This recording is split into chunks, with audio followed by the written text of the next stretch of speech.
सब गंगा खलके, देवासी सब गंगा खलके।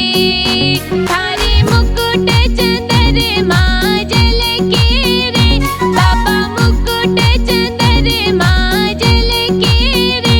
भोलेनाथ ने मनावण आया, शंकरनाथ ने मनावण आया। बाबा राको ने चतारे वाली छाया रे, बाबा राको ने मुकुट वाली छाया रे। भोलेनाथ ने मनावण आया, शंकर देव ने मनावण आया, वण आया।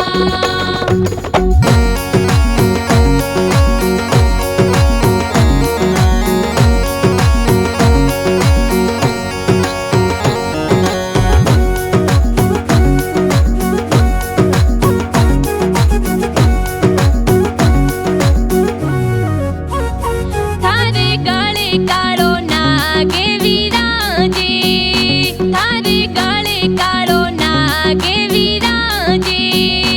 बोले अंग बबूत थारे साजे ओ, बाबा अंग बबूत थारे साजे ओ।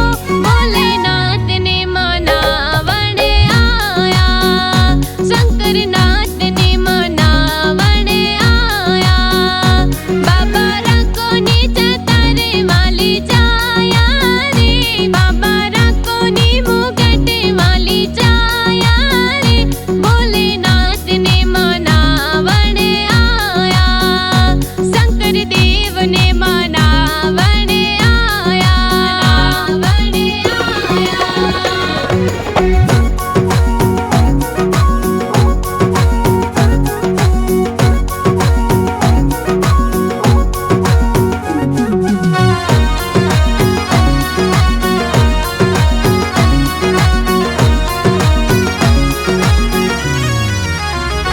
थारे हाथ में त्रिशूल साजे, थारे हाथ में त्रिशूल साजे। बाबा डम डम डमरू बाजे रे, बाबा डम डम डमरू बाजे रे।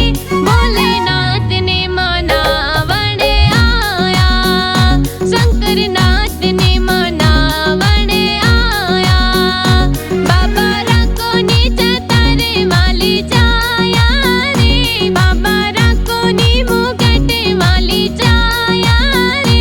भोलेनाथ ने मनावण आया, शंकर देव ने मनावण आया, वण आया।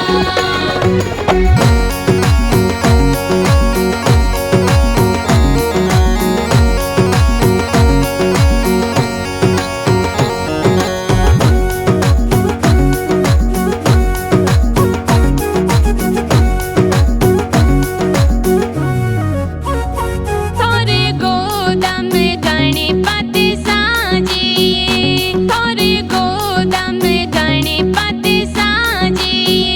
थारे संग मई गवरा बिराजे रे, बाबा संग मई गवरा बिराजे रे। भोलेनाथ ने मनावण आया, शंकरनाथ ने मनावण आया।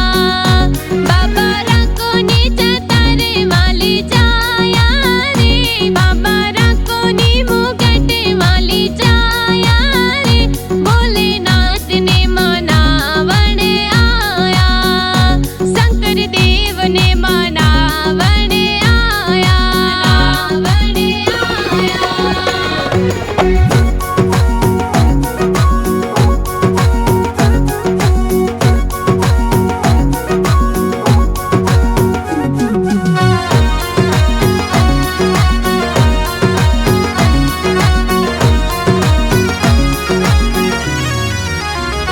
थारे कुशल रतन जस गावे, थारे कुशल रतन जस गावे।